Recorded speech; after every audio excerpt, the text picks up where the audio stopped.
Thank you for the invitation. I was just thinking it's always really nice in a busy time of year to be able to come somewhere and actually have the time and be forced to reflect on the work that we're making, because often things are a little bit too busy to do so. So I've used the opportunity to look really at one project, and it's a very small project with a very small budget, which are the projects we normally do. Small budget, small scale, and it's very quick. And I suppose what I'm going to do is introduce you to the practice very briefly, and then I'm going to frame that project by looking at the very first project that we did to make the practice. And then to look at this main project, and maybe to look at one more project which is now going to tender. So in a way you get the first thought and the last thought. So I hope that it'll make sense. It's a little bit raggedy. So, and also I was told by some very generous first-year students that I don't have an Irish accent, which well, I don't know if I do or I don't. And I'm not sure if it's a compliment or not. But if you can't hear me, or if there's anybody wants to ask a question during the thing, please do so. Some of it I may well read because it's quite fresh, as in I was kind of thinking about it in transit when we were coming over. So as Florian may have said, I've set up practice with Andrew Clancy, and we're called Clancy Moore Architects. We work in a shared office in Dublin with some friends who are architects also, Steve Larkin Architects and Taka Architects. They're about the same generation, and to us the office is very important. Sometimes we collaborate, but actually the conversation is one that's an ongoing one through all of our practices. Like most young architects in Ireland and in Dublin especially, we make domestic work mostly. And for the most part, it's small things. They're extensions, they're adaptations, they're conversions, with small budgets, and that's kind of it. This is a selection of the work, so what we're seeing are a series of extensions, some pavilions, and some a temporary exhibition. I wanted to start the talk proper with this image, which is the one on the left, which is a painting, one on your left, yeah, by Joseph Wright Derby. And it's an image for us that's really important in encapsulating, in a way, how we work. And I suppose for myself and Andrew, having started about 8 years ago, it's been a huge learning curve to try and establish the ground on which we kind of practice. The image is one we show to students a lot. We used to teach together, and it's called The Philosopher Discovers Phosphorus. And I suppose, firstly, we really like the kind of excited glow of the image and the mess of the studio. And for us, it kind of encapsulates the ambition for the studios that we teach in and the studios we work in. And I was saying to our first years that I'm quite neat, but Andrew's a mess. And actually, I've grown to embrace the kind of mess of having things around us, as you'll see from a relatively tidy image on the right. I think more importantly, the image describes a moment where I think it's an alchemist who's called Henning Brandt, who sounds German. And he's in a moment of rapt joy where he thinks he's discovered gold by boiling his own urine, which is a good deal. And actually, he'll find out later that he's discovered phosphorus, which is also incredible, but he ends up being disappointed. And I suppose the point of it is that actually much of what we do happens by intuition and happens by accident. And I suppose it's really to say a lot of this talk is about me thinking through how we work and how that work makes the work that we make. This is, my apologies, Sophia's been great, but we haven't managed to get the drawings fully projecting. So this drawing represents a piece of a facade from the first project that we did, which is 2 houses in a quarry. It was drawn post-completion, so after the project was completed, and in a way was intended as a kind of reflection on a series of conversations that took place while we were on site. I would say this was the first thing for students that I'd ever taken to site, so I was utterly naive. So the conversations took place with the timber frame contractor, who was Andrew's cousin. So often in Ireland, people are related to other people. And he's a boat builder as well, so he's kind of an incredible craftsman. And I suppose the drawing tries to encapsulate, from what you can see, I'll get up and do a routine on it now. 2 different ways of thinking, so kind of 2 different systems of thought coming together. So for the most part, the conversations were Matty challenging the kind of slightly naive abstraction of the practice of architecture in a way. And so he was coming at us with an incredible understanding of materiality, tolerance, movement, and weathering. And I suppose for us, it was a moment that was very profound and resonated through all the projects that we've made subsequently. And actually, we've made a series of these drawings, which we call conversation pieces, because to try and encapsulate these moments, because we've started utterly naive and we're learning from those around us, and that's become a very important part of how we work. So I'll discuss some of those this evening. I'll just say, I mean, you can see from the, none of you can see this, so I'll explain the tectonic of this later, but actually the drawing really just shows a concern about how to make the cladding infill into these structural solid timber fins. And what's happening is we come along wanting it to be flat, abstract, and then Matty's obviously all the time thinking about the weathering and movement of the timber. And actually, I know like you guys are probably better educated than I was, but that was a profoundly scary thing to me at the time, that buildings moved. And I suppose the drawing tries to capture that discovery. There's a series of these drawings, some of which I'm going to talk about and some of which I won't, but we've made them for almost each project, like emblems or something, which happen as a reflective moment post-completion. And then I suppose the way we work is also linked not only just to drawing, but we're very concerned about making models.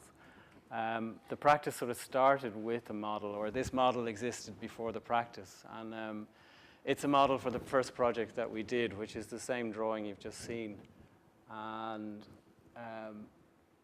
it was made at a moment when the project could very well have died. And we were engaging with the local authority who were trying to give us planning on a very sensitive site. And although the photograph is small, the model is very big. And it was really the first thing we'd made other than a series of drawings for the project. And when we brought this into the planners, the model was so big that it filled the table. And I was saying, again, to our first years, but the meeting sort of happened in the model. So it not only represented a landscape, but it also made a landscape that welcomed the people at the other side of the table. And I think, again, in that idea of about a conversation piece or a way to engage in representation as part of your practice, it was a profound moment of change for us in that we understood the generosity of certain means of representation, and in particular models, actually. And so we make models so as to, and I think it's a shame Andrew isn't here. Unfortunately, he's had a second child, so he couldn't come. But he talks incredibly. And actually, the reason I think we started making models is because he can seduce and sell so easily. And he could do that to me. And I can do nice drawing. So we were there seducing each other for a couple of years before we went, this isn't working. And so we started to make models, and we make models in kind of different ways, but mostly in a large-scale way. Sometimes we emulate the construction in a way. And I think I have a quote, or I would reference, there's a text by David Pye called The Nature and Art of Workmanship. And in it he proposes that craft supports what he terms is called a workmanship of risk. And I think for us in our studio practice, the idea of risk is very, very important. And he defines that by saying it's simply a workmanship using any kind of technique or apparatus, which for us is model and sketch drawings, where the result is not predetermined. So it's propositional. And the idea is that the quality of the result is continually at risk during the process of its making, as in that you would carefully observe even the mistakes that emerge. Because oftentimes for us, it's in the things we didn't anticipate, the mistakes in the making of the models, that actually we find the project. We also make these more perfect models, which are more about a kind of nuanced and determining the character and atmosphere of a space. I think the reason we work with the models is really that they're an open means of engagement, and they're kind of non-deterministic, as opposed to a visual render, which we very rarely use in the office outside of doing competitions. So this is the project that started the office. I can't see if you can see that drawing. Can anybody see that drawing? Okay. No, in short, right. Okay, so you can see these two people. So that's myself and Andrew in a landscape. And it's before the practice started. So this is this model that we made. And actually, the site is on a very sensitive landscape. So it's historically sensitive. It's related to all these myths and fairy tales. But it's really, for all of its picturesque quality and its relationship to folklore, it's very much a man-made landscape. So there are two quarries on it, which are this and the one above. And there is a big man-made reservoir here. And this line, which runs across here, is a restriction line that says nobody can build anything there. And actually, nobody could build anything anywhere. We were at some lengths to get planning in the project.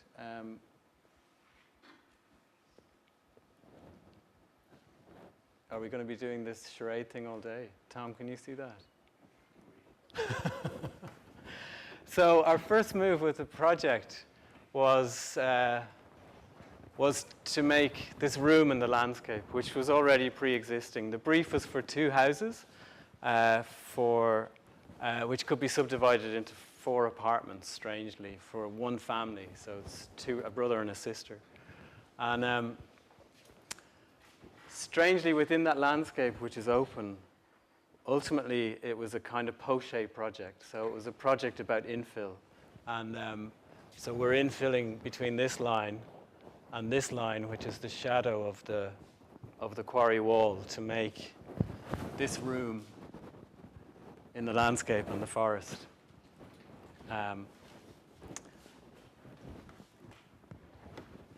So to one side we get, let me just see if I can do this.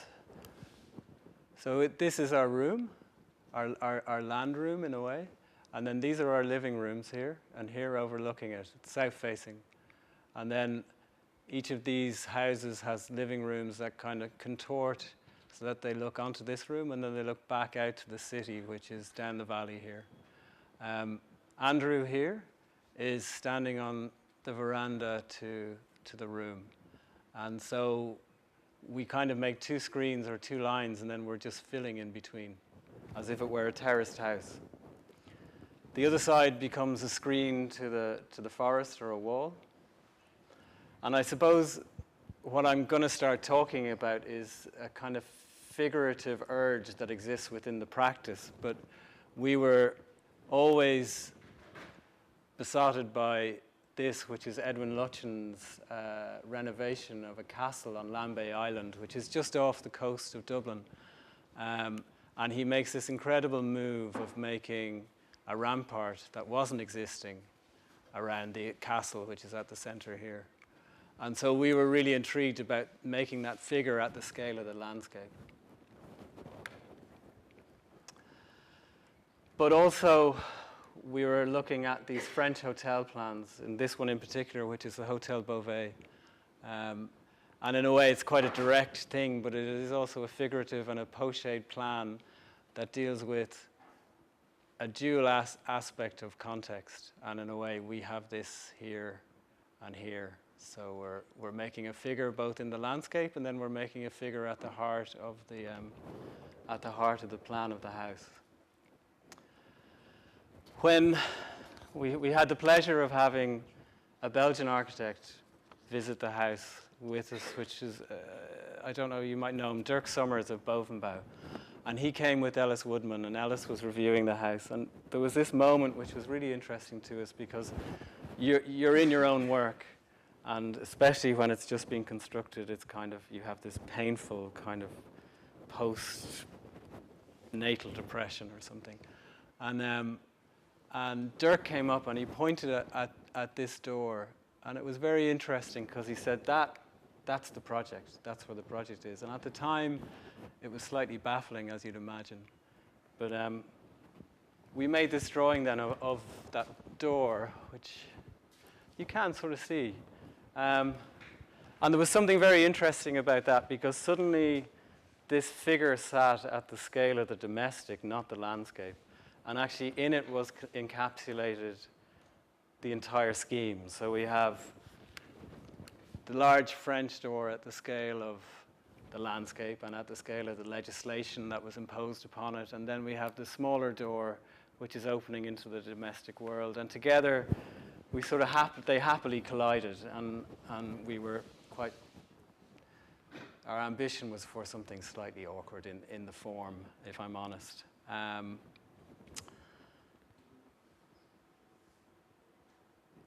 So the next figure I'd like to talk about as a consequence of that is this one, which is, it's kind of there as an emblem also, but it's the handrail from Tarragona Civic offices by Eduardo Delicata. And it was actually Ellis's review of the two houses where he mentioned that. And again, it wasn't something that we anticipated, although it was something that was intuitively clever by Ellis. He's clever. Because it was a building both myself and Andrew had visited and admired. And I suppose Ellis quotes Delicata as describing his school building. Sorry, it's the school building I'm talking about visiting, which is in Madrid. As Delicata recalls that the building almost arose out of the air. Our preoccupation with the problems of the urban context, the difficult site, and the budget left no leeway for making decisions about the architecture, which is perhaps why there was no architecture at all. Which is a beautiful quote, I think, and we were impressed by the idea of a project born of air, which resonated in some way with our understanding of a design process deployed around the ambiguity of conversation. I suppose ideas born on the breath, and a certain lightness or a stealth in design. It was also a building which was referenced for its nonchalance and its exploitation of structure as an enabling device. And for us, it was close in spirit, in a way, to our ambition for this, which was an architecture that approached infrastructure. So it was the essential quality to enable inhabitation. In writing about Delicata, the Spanish architect Enrique Ábalos quotes him saying, and this is for the Germans, "I chanced upon a book of the work Gropius and Breuer had built after they reached the United States. I saw clearly how they arrived at an architecture which I would call physical, by which I mean that it has the quality of uniting opposing elements to create a third element, without losing any of the property of its constituents, contains some absolutely new element all of its own." And in the text, Ábalos proceeds kind of to note or qualify that by saying that, Delicata in the building, in the school building and in Tarragona, is an exemplar of a technique of 1 + 1 = 3, which we really like. So it's an interest in joining things and making them speak both individually and together. And I think that idea is one that resonates, or has resonated through the work, and resonates in our ambition for how we make work. Finally, Ellis closed that review with a challenge. And I mean, the review to us was challenging because, first of all, he's saying there's no architecture in a way, by quoting Delicata, where we understand, but it's slightly baffling. And then he writes something which to us was a real challenge, and actually it was a really nice moment where the critic kind of has an impact on the practice again. He says, commissions rarely come so productively predefined, and it is telling that the rigor of Clancy Moore's past work has derived from an adherence to self-imposed structural and spatial order. So we were always trying to impose a constraint or an overriding order on the work. And so he's saying that this is a commanding resolution of multiple contingencies, things that we're not imposing, things that aren't available to us but imposed upon us. And he wonders if it'll just remain as an anomaly in the work. And I think we sort of took that up as a challenge because there was a lot of work that happened across the time of the making of that project. And actually, this is the one that for some reason was the most challenging project to us in terms of how we understood it, because we didn't quite understood it, but we admired it more than anything else. So the project I'm going to talk about now is the one that we've almost completed, and it's a project for, it's a typical project, it's for the renovation of an Edwardian house in the suburbs in Dublin. It's what every young architect does in Dublin.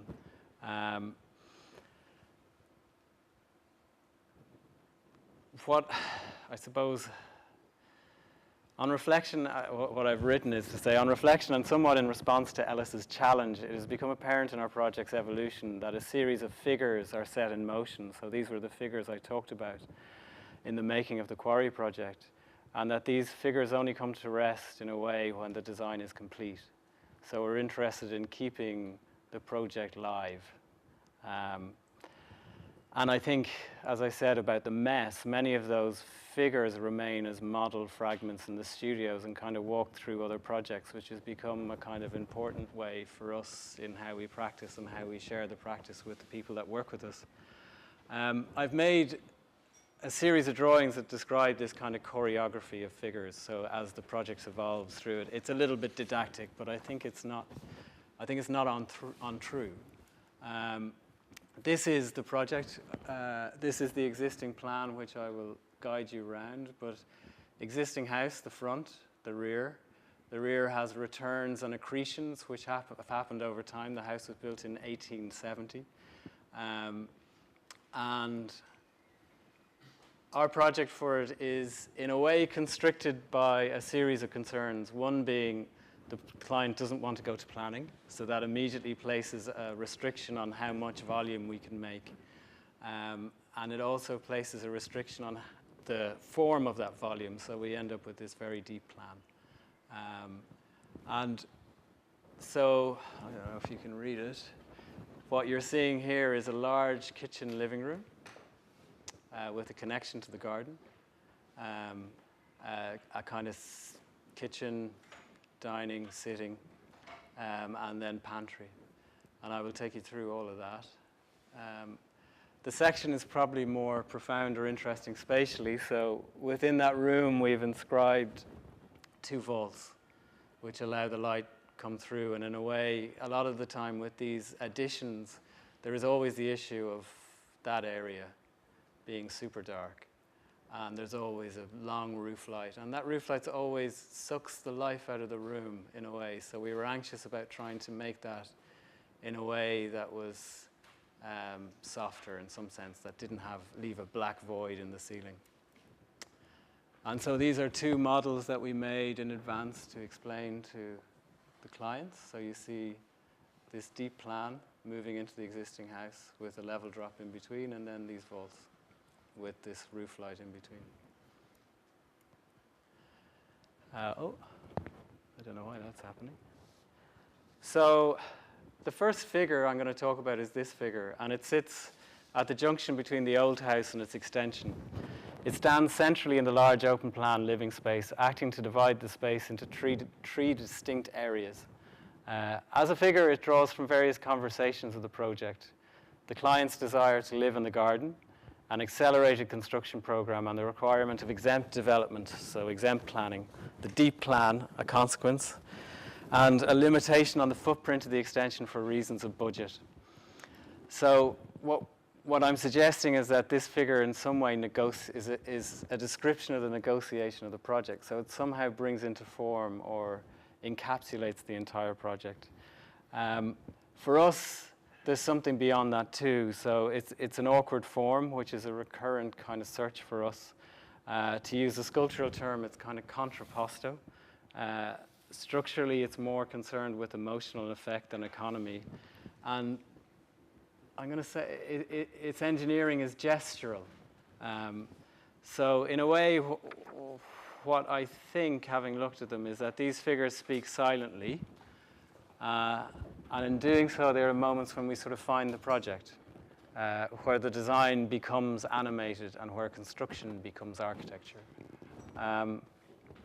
This second figure is the figure of the two vaults, which are overlaid upon and sort of collide with the first figure. And it represents a conversation, I suppose, between these two figures.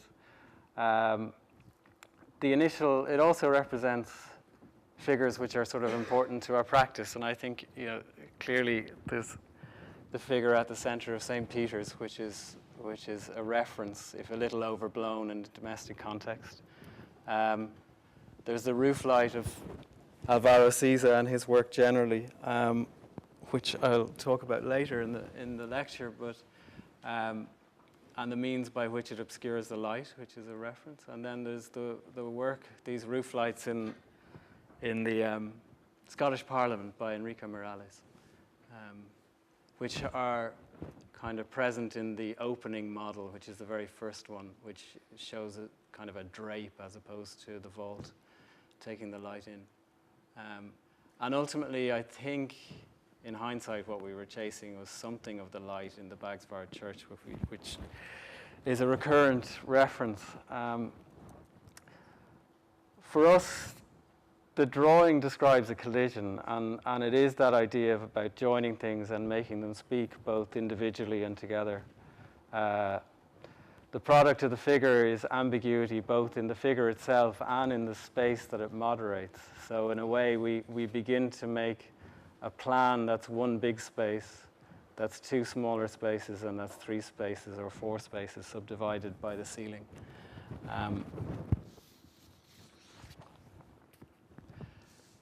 Then we have this strange accretion. So this is the rear elevation of the house. And what's normal is that there is one return. And this is an addition made in the 70s. But this was always existing. And you can see it's a kind of fun-size return, as in it's a sort of mini-me.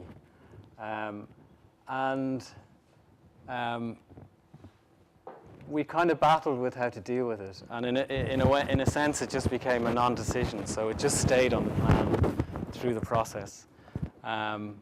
And it became a sort of aedicule, or a house that sat within the house. And I suppose this sort of laissez-faire attitude is a sort of emergent one in the practice. And it's a decision to sort of accept all of the mess and then to just try to arrange it in some way that makes sense. So we've borrowed a kind of expression from the Smithsons, which they talk about a conglomerate order. And for us, this order is the product of what we understand as a kind of non-determined resolution. And it's a resolution that kind of allows, or for us, we feel is good because it allows conversation, because it allows divergent concerns to easily sit together, and leaves the project open to further additions at any stage.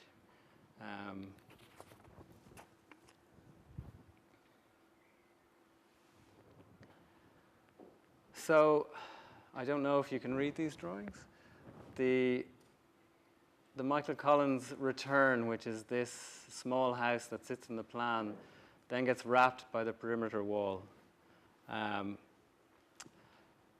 With the relationship of the found to the intervention becoming ambiguous, I suppose this layered architecture is partially a response to contemporary technical requirements, thermally demanding a necessary difference between the inside and the outside. But it also opens up a space in our work, which I'm going to poetically call a space for encounter. And in the case of this extension, it happens in the perimeter in these windows.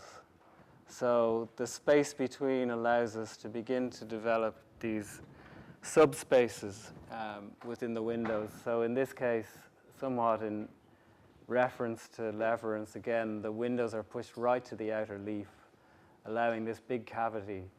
And then the inner leaf is different, a different size, so that it oversails the outer leaf of brick. And in that, there's a space for inhabitation of planting and cats and everything else. And then actually, the gap between the house and the external leaf makes a third leaf. So we get this space between, which then gets roof lights, which take in the east light. Likewise, there's other window conditions. Here, a more simple one without the I-beam. And here, the windows are elaborated to be obscured and pulled up as a roof light to a seat on the heart of the fireplace below with the vault inscribed inside of it. So it's baffling the light and taking it down. And finally, another condition is this one again, where we get a screen of brick, which filters the light through. We get the hanging vault, and then we get a seat at the edge of the fireplace. And another condition. So in a way, we're opening up further in this kind of relational aesthetic that we're striving for between these different elements. There's space left between, which is the space of inhabitation.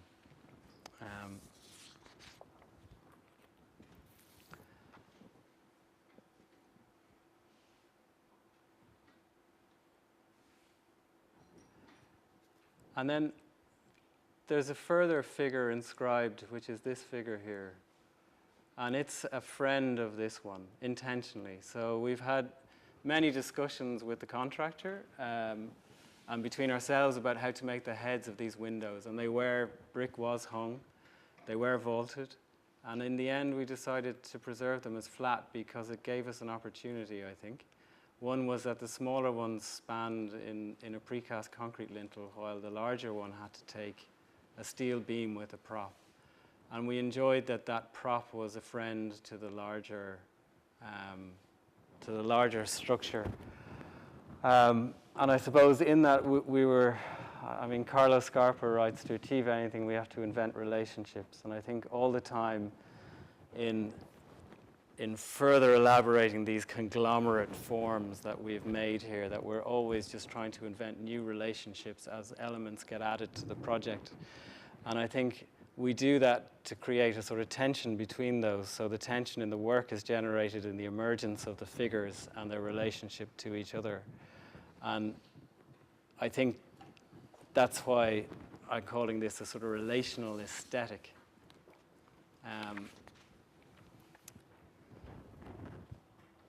This sketch was made and sent to us after an essay or after a presentation we made in Barcelona. And there was an English architect called Deborah Sant there, and she sent us this. And it was in relation to another project, but it fits as well here. And it's a very interesting observation simply about an ambition. So about this ambition for a slightly awkward, slightly non-determined way of resolving a project. And on the one side, she has the west, which this is a handrail propped where it changes level. And she says the west, with its determined resolution as a confluence with the Cartesian, whereas on the other side we have the east with the dialogue between, which is this space, as indeterminacy.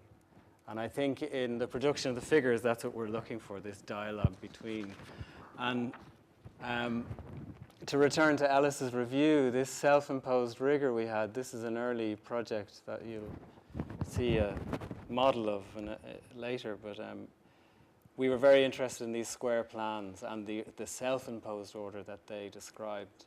And in a way, there's a slight hangover on this and a slight ambiguity between the house and its extension, because we begin to think about the bounding box as a plan in itself, so that it's no longer an extension, but it's one thing. And obviously in that, we're really interested in an interior prospect and character that's rich, both in light and materiality.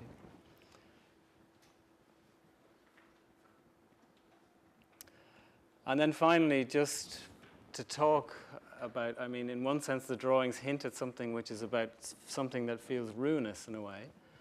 And in that sense, time is really important to us. And actually, when the project finishes is really important to us. So in many cases, we're making these decisions on site, and we can do that within the context of these small projects. And it's a really important way to learn.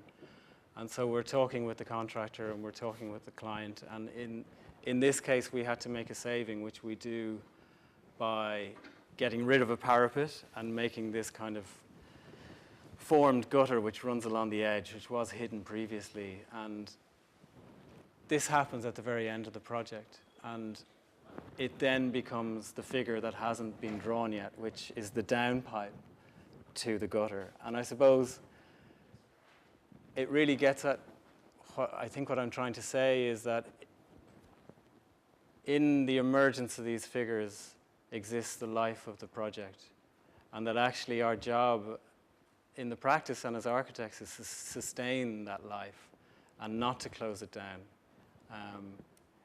with the rigor of self-imposed order, which we had been doing, I think. This is this square planned house, and I'm just going to run through a couple of, so that's kind of that project finished, and I thought I'd run through a couple of recurrent figures that happen, because on reflection they're in all of the work. And so this is this square planned house, which is centered around a central oculus.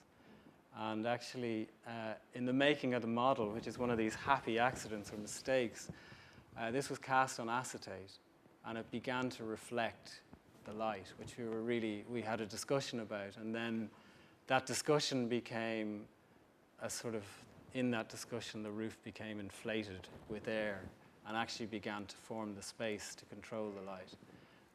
And this kind of recurrent figure of the form of the roof inflecting into the space we see again and again. So in this case, in a project, in a small aedicule that sits at the center of a project in an inflected roof light. And here again in an inflected truss as part of a proposal for a house. And likewise, we see the same concern transposed to the vault in this project. Also, when I started to look, you see again the figure actually of these structural forms, and all the time and increasingly becoming looser. So this is an early project which sees this structural figure sits at the heart in the same way that this one does at the center of where the old house meets the return and the extension. And it rambles on to become a frame beyond it. Here, another figure, slightly looser, more distorted. And then this, which is a project for a temporary exhibition space, which looks at the patches that we're just making walls, really. And so we have to brace them. And then that becomes the excuse to make a figure here at the center of the doors between the enfilade rooms. And so this figure that sat at the heart of the Quarry project is something that we realize is a recurrent motif, something that we're obviously returning to, and to a greater or lesser extent subconsciously. I was interested, having made that bad essay, to go back then and look at the Quarry project with that kind of idea about the figure and the emergence of the figure. And so at the risk of boring you slightly, but there's another drawn essay which is really to show that this is the room and the first figure in the project, which is the figure at the scale of the landscape. And then this is the second figure in the project, which is a screen that makes a field with the timber forest in front of it. And then in between those, and because of very poor ground conditions, we raised the whole house up on this other figure, which is a staircase that allows you access front and back into the house, a formal one to the front, and then to the rear, an informal one to the verandas. And within those figures, there's a further or a fourth figure placed, which is the one of the form of the house, which returns to the figure of the Hotel Beauvais, and is this kind of pochade form that relates to the land room and then returns to the city beyond in the living spaces with the bedrooms either side of it. And here we see in this space, we're in this smaller den space looking back to the taller ceilings of the living rooms facing out to the quarry side or to the shared room with the landscape. And finally in that we have the kind of domestic figures, which are these furniture pieces of doors and island units and furniture. And then, kind of sentimentally, there's the two figures of the architects at the beginning of the project. So, what seems to be emerging, and it's something I say seem because, as I say, in the process of working, we tend to stumble through the work. We're busy, we're small, there's 3 or 4 of us, and things are demanding. So what I wanted to go through, just having reflected on that, on the idea of these emergent figures, and in a way, a kind of fragmented way of working with pieces of models, is to look at a project that's in development now, which is going to tender, and it's for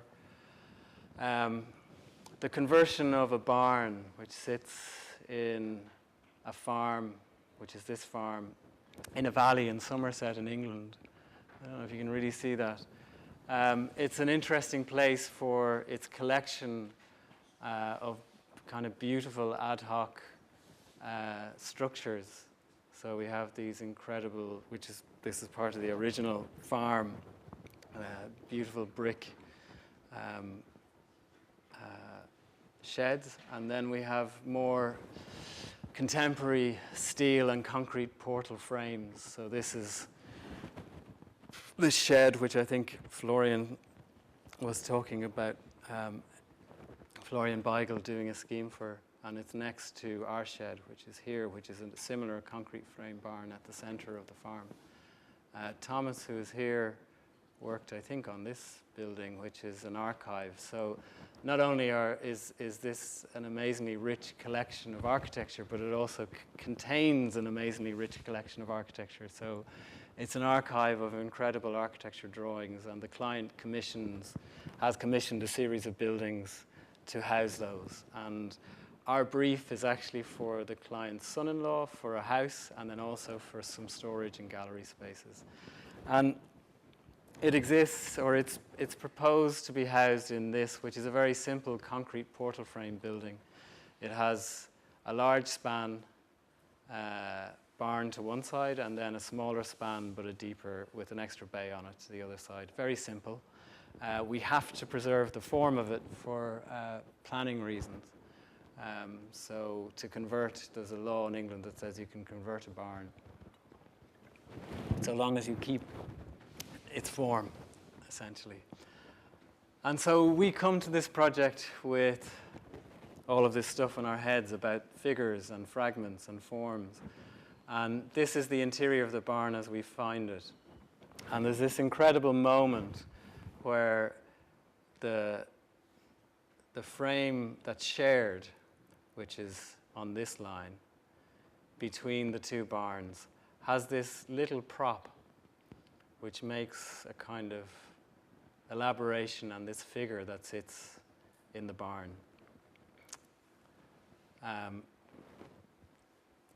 We're really interested in this figure and then this incredible structure which uses the portal frame and turns it upside down to create another figure. So there's this sort of feeling of these ad hoc arrangements that exist on the farm.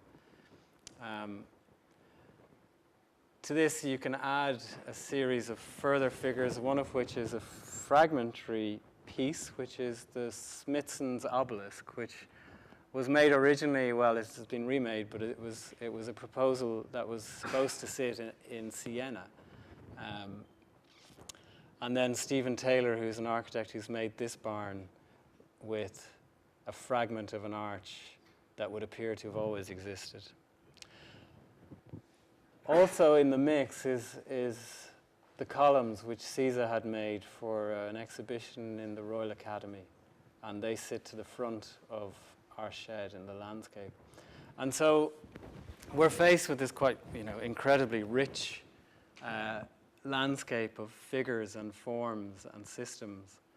And we arrive, and the client, this is actually Andrew dimensioning the figure, and we've raised the floor, so he's looking at where the relation of one figure to another. But we had this incredible moment where we were searching for the project, and actually we were, all three of us, myself, Andrew, and the client, were standing next to this guy, and Andrew pointed at it in much the same way, and he just went, "This is the project." And so the plan became simply, or the big strategic move, which is very minor, is to take this wall out and to shift it from that line to this line. And so in a way, it releases the figure of these columns that sit at the center of the barn. And so the figure in this project, or the starting figure, is already, it's pre-existing, it's there for us. I've put in this plan, which you can't see. It's the tender plan, actually, and actually it's really just to show there's ultimately the plan becomes about making a suite of living spaces, of which there's 1, 2, 3, and then 4 around this existing structure. And all the time, the strategy is to offset. So all of our structural lines are offset off of the existing portal frame. So in a way, we've released the frame and we're building around it. Sorry. And I think it's probably, if you can read the section, it's probably best described in that moment where this is that figure that Andrew was pointing at. And it is now becomes a figure that is part of the living room. These drawings are from the tender set, and they're far more elaborate than we started with, clearly. I mean, it's been a very interesting process, and one that I think the understanding of this conversational, relational aesthetic, or whatever you'd like to call it, has liberated us to work in a certain way, which is that really the client, not Neil, who collects the drawings, but Jake and Corey, who are going to live in the house, they don't understand drawings.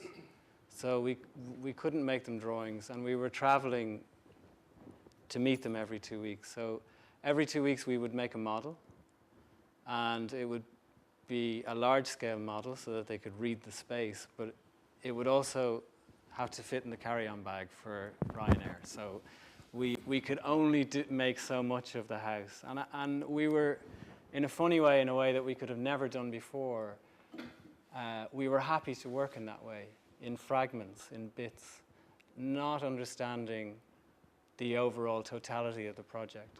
So this was the first room that we made, which is the living room, and we're looking, deep in plan out to the landscape through this window. And you can see this offset wall, and that wall opens to windows to a roof terrace, which is under the portal frames of the second barn. And then the next room we move into, we make here at the junction, which is beautiful and pre-existing, where this is the two barns meeting, but the last bay oversails and drops down, and so we capture this one figure in that moment. And that's a den and dining room space for the family. And then this model is the kitchen area. So different scale, there's a long counter along the length, We have an issue about thermal bridging and taking these columns through. There's a further model which sits at the center of the plan, which is about getting light deep into the plan. But actually the interesting moment comes when we have a slight crisis and we need to resolve the plan. And this is the moment where we get a general arrangement. So at that point we introduce an architecture. So in a sense I don't think we've only been offsetting and making background. But at this point we make our own house, which sits at the center of the plan, which is again this edicular structure. So it's an architecture within an architecture, or a fragmentary architecture, shall we say, which is in a similar way to the return in the previous project. And this makes the kind of link, so it ties all of those fragments together in a staircase, which allows a kind of open plan arrangement which the client wanted, and also gives a sense of threshold between the spaces which we were searching for. Further figures get added as we move through the project then. So a lot of these are just really pragmatic things, but we have a whole issue about bracing the portal frame. And we do that with a series of clamps and beams. But we really enjoy how these make a kind of collection and a conversation of different structures against each other. And in a way, to us, they're a language of kind of bricolage, which is at the heart of the farmyard. And in this one, we see on the other side this long one, which is this long opening to the kitchen with these columns coming through and this additional support required. And it gets socks too, because it has a thermal bridging issue, so we have to cover the concrete in insulation. And maybe slightly not before time, but I'm going to finish on the two figures. So the one that's really driven the whole investigation is the one of the door to the quarry, which you know.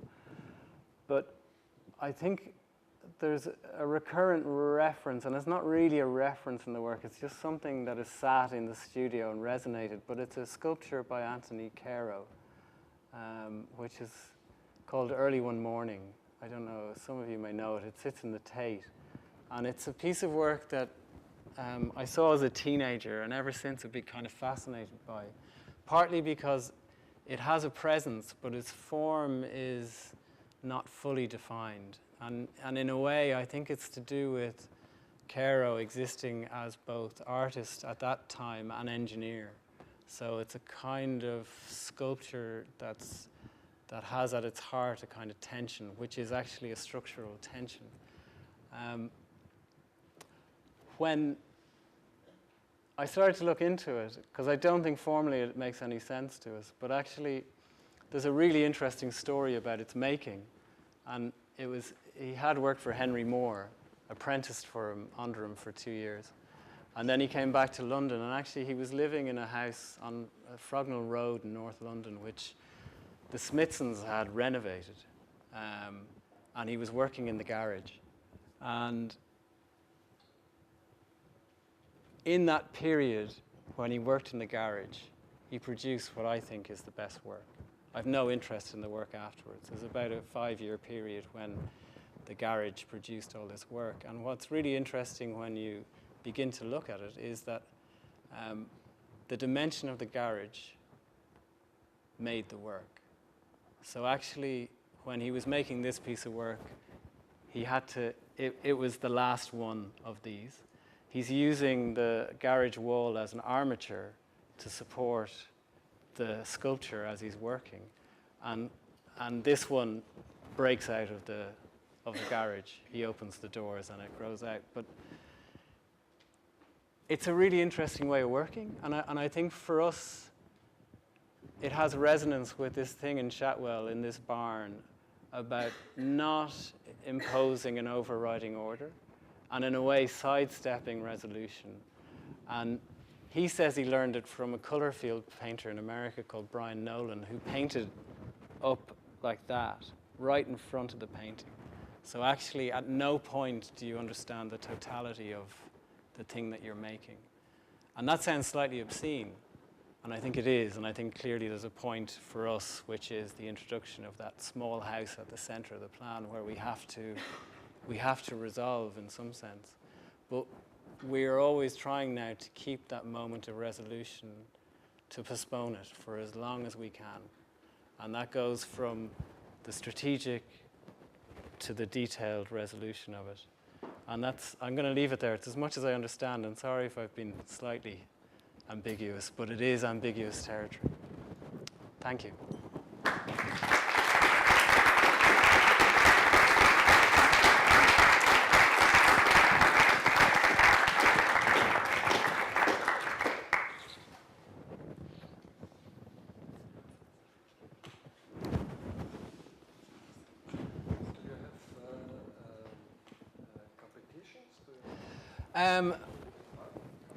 We have done before, and some of them are on the website. We have a bad habit of coming second, which has served us, actually served us well, because there's been a history in Ireland. I mean, ideally we'd like to work locally, and partly because a lot for us has happened from a direct engagement with kind of craftsmanship and local contractors and that conversation. And we'd like to preserve that, and I think working from a distance, that becomes harder. What? I don't think so, no. Of traveling in the bag. Well, true. But to return to the competitions, there's been a bad history in Ireland of competition. There's not a culture of competitions. The procurement system is very bad. It takes the UK model and then makes it even more corrupt and worse. So it's got nothing to do with quality. It's to do with scale and turnover. And the open competitions that have been recently advertised haven't gone ahead. And in actual fact, they're quite cynical because a lot of them don't have any financial backing, and they get 200 entries, and then they have no money to make the scheme. So we've sort of stopped in the last while, partly because there hasn't been many, partly because we don't want to work abroad yet, even though maybe Somerset, but Somerset's quite close. So that's kind of the answer to that. Yeah, it's not a very optimistic answer, unfortunately. We have done them previously as a means to, just for fun, in a way, just to open up a space in the office to make work. But very few happen now. So. Maybe it's another way to develop the strategy more in another scale. Right? Yeah, no, absolutely. I mean, that would be attractive to us. This is really incredible. Thanks, Florian. The project in Somerset was won in competition, but it was an invited competition, and the first one we've ever done. And actually, we lost it. We came second, but the architect that won it, the clients didn't. We saw his presentation, and it couldn't work, and so the clients got very frustrated very quickly, and then they asked us back. It was an interesting competition in that we were probably overly strategic about it. So the whole jury was architects, or we thought it was, and we made I didn't show it. It was a very different scheme. The first scheme, it was to demolish the barn and to make an intense terrace of houses, and actually to unearth a kind of nascent urbanism that existed in that farm, even though it's a rural condition. It's an incredibly intense, like many rural condition. So we made this competition entry, we presented it, but the client came. The client didn't understand it at all. And so we were overly strategic, so we lost it, even though apparently the architects in the room were for it. But there you go. It was interesting. It was an interesting thing to have lost, because I think we needed to lose it to make it. So it was in the losing of it that we found the space to make the scheme or something. I don't think we would have made the proposal we made had we won it instantly and gone into it, but the fact that there's that kind of gap between is good. So that was interesting. Yeah.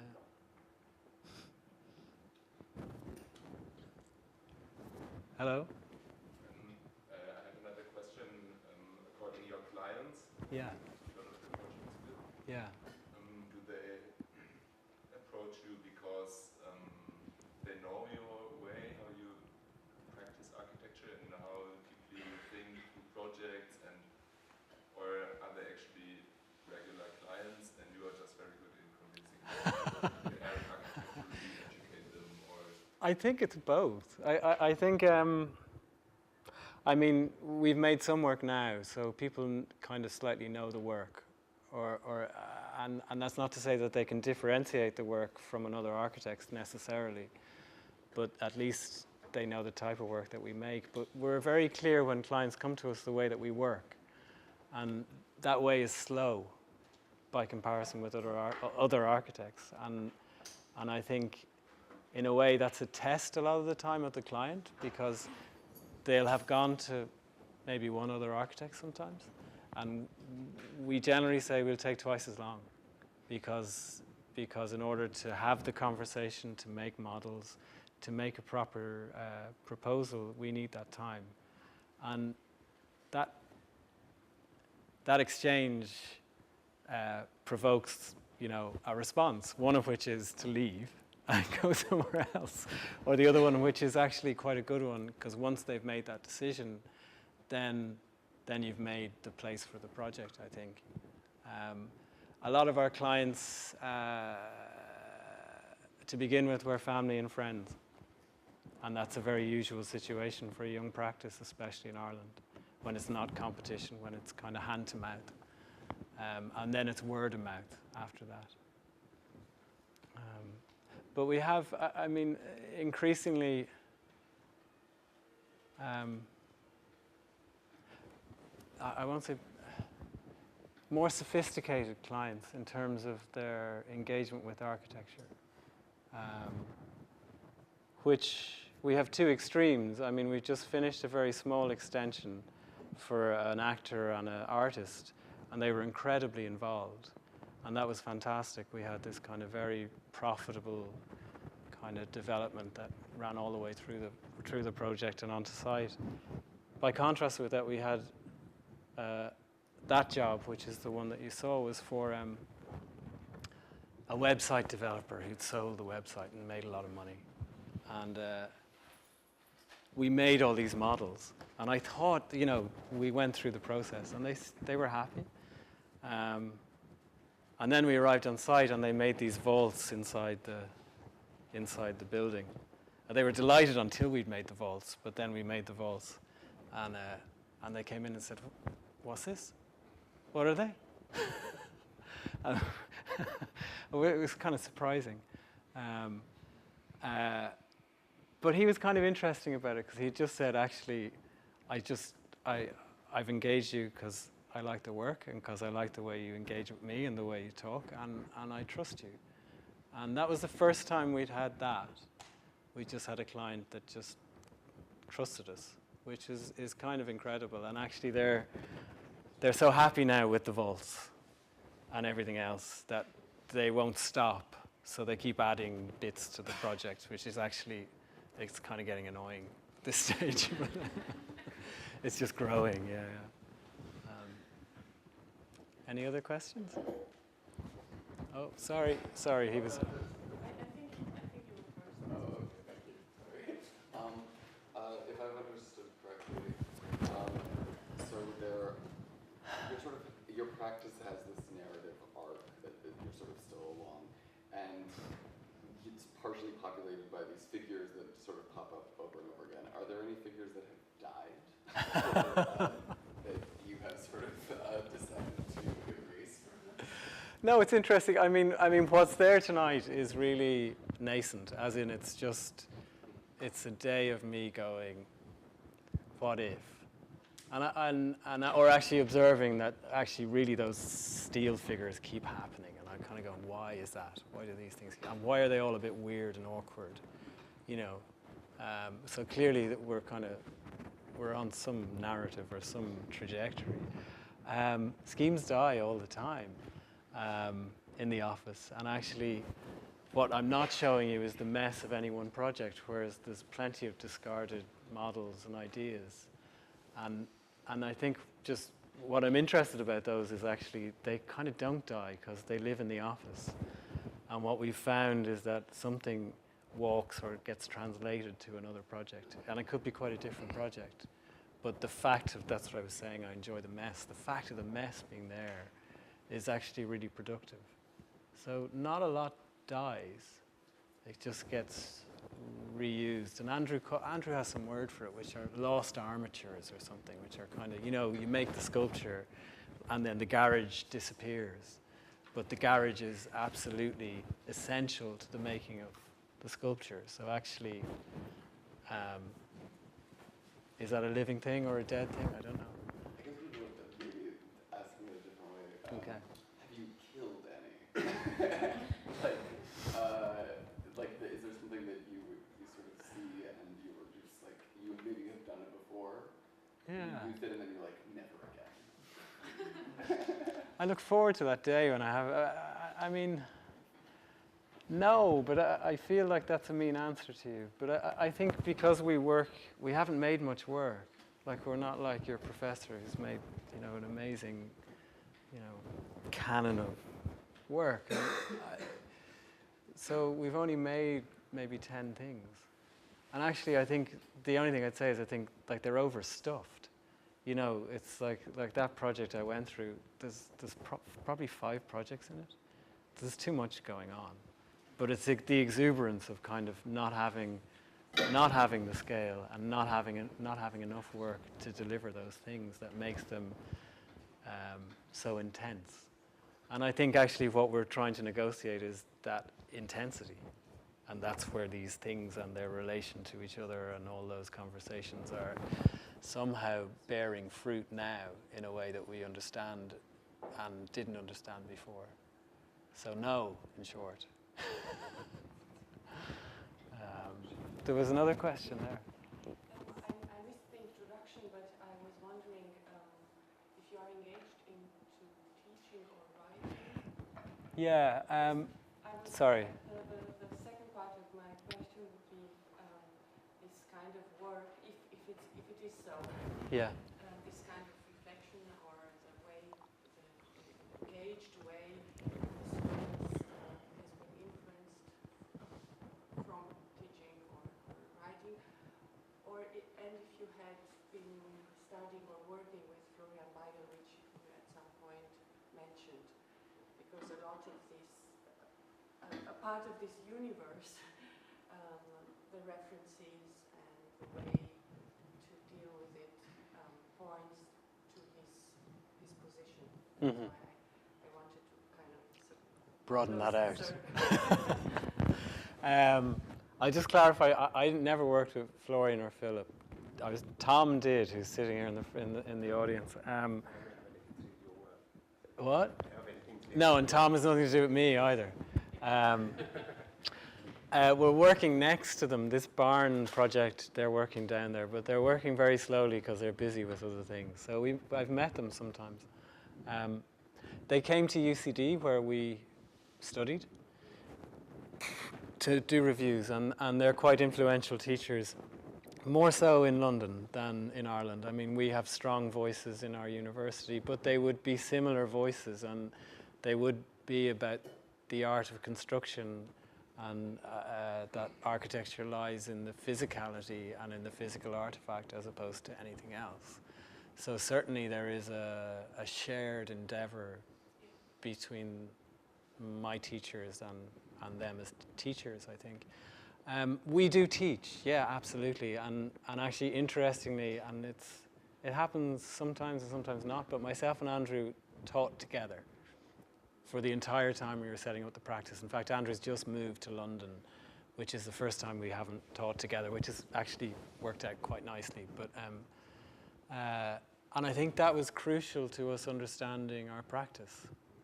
And it allowed us a place to roam, in a way, outside of the work in the office, which is of a certain scale and intensity, and it allowed us to do other things. But I think its most profound thing that it did was to establish or to confront us with ideas about representation and working and how you work. And I think really in the 7 or 8 years we've been in practice that's been the greatest challenge to us. And only now do I feel somehow like we have some sense, and it's not mechanistic and it's not a routine, but actually there is a kind of process that's shared and understood and is fruitful. So I think it was really important in us establishing the ground of the practice. We haven't written very much until recently. We've both been doing a PhD by practice, which Andrew just completed.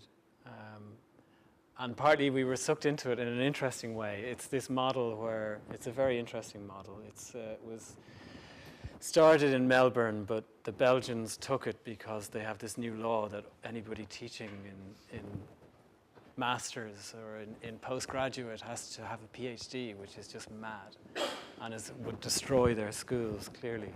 So they imported it, and we went to it once and were kind of besotted by it, because what happens is that every 6 months a collection of practitioners meet and make a symposium, kind of like an academic symposium, but not like an academic symposium, because actually it's just a group of really good practitioners talking about making architecture on their own terms.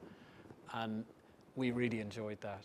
And then we really enjoyed the fact that it wasn't in Ireland or in Dublin, because it has its own, and Florian maybe referred to it, but it has a very particular culture which is very strong and incredibly, for us, was incredibly formative.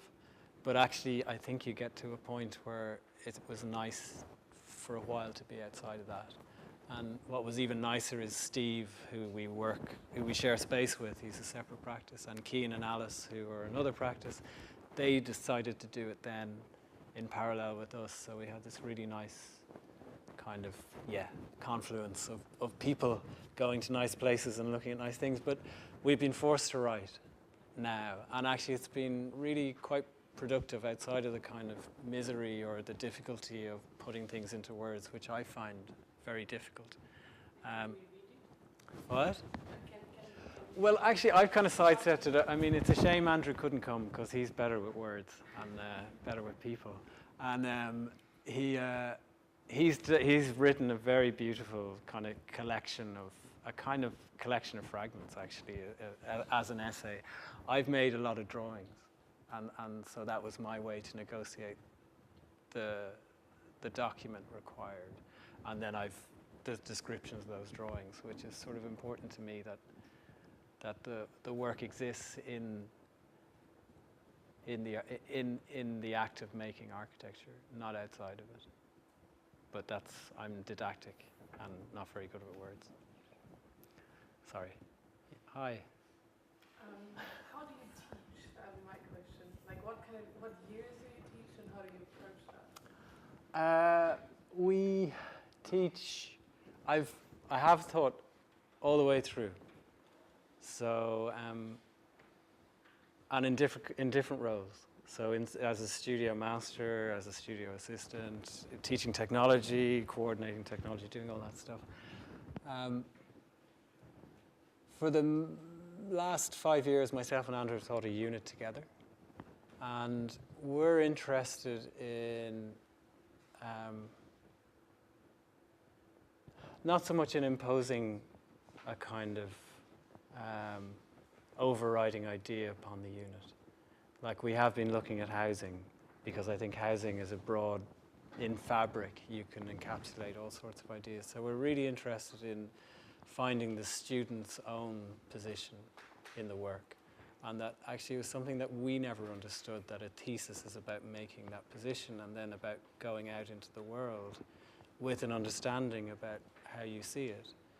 Nobody ever explained that to us, which maybe was a good thing, because it might be too much. But actually, we're very careful with our students about trying to find where their place is, not where our place is. So it's kind of some people call that a free unit, but in our case it isn't. But I think that's important to us, and it's also important that, in a sense, the student finds his own or her own voice.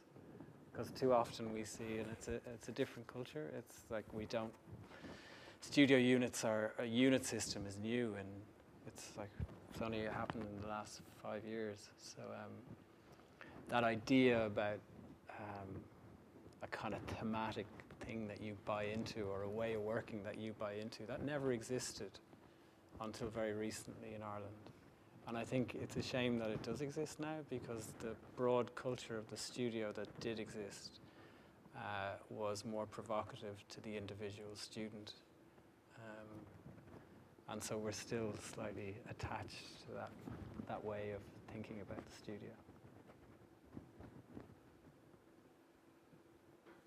Anybody else? Great, thank you.